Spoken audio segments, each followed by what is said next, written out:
evening, folks. This is Kids News. Good evening, and these are the news for today.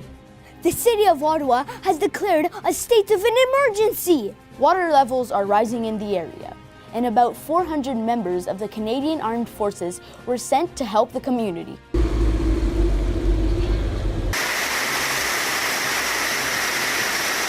France. People donated more than $1 billion to rebuild Notre Dame. But this may be too much money. They found out that the rebuilding would cost around $600 million.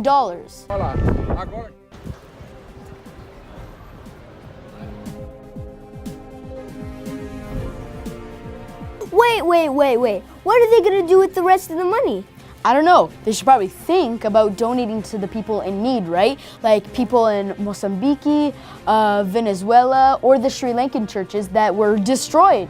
Yeah. The government is giving Loblaw companies $12 million to install new refrigeration systems in 370 stores. I don't think my neighbor, who's a single mom with 2 kids, should be paying taxes so Loblaw shareholders can have more money. It's ridiculous. Why is Justin Trudeau giving so much money to Loblaws? I don't know. They should probably buy me a new PS4, right? No. He should help small businesses. Do you remember the Dimitris family? For over a year, they've been hiding from the immigration And also from the organized crime. The kids didn't go to school and they had to stay home for over a year. Can you imagine not even going outside? This is all because of the immigration didn't let them stay in Canada. Watch this. The Minister for Immigration is the one that actually grants status.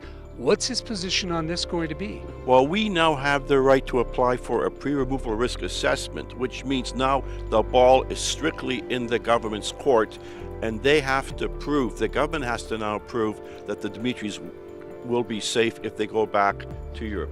And if they can't prove that? Well, then they stay as immigrants. That's all for today. Adults, watch out. 'Cause Kids News is always watching you. See you on the next edition.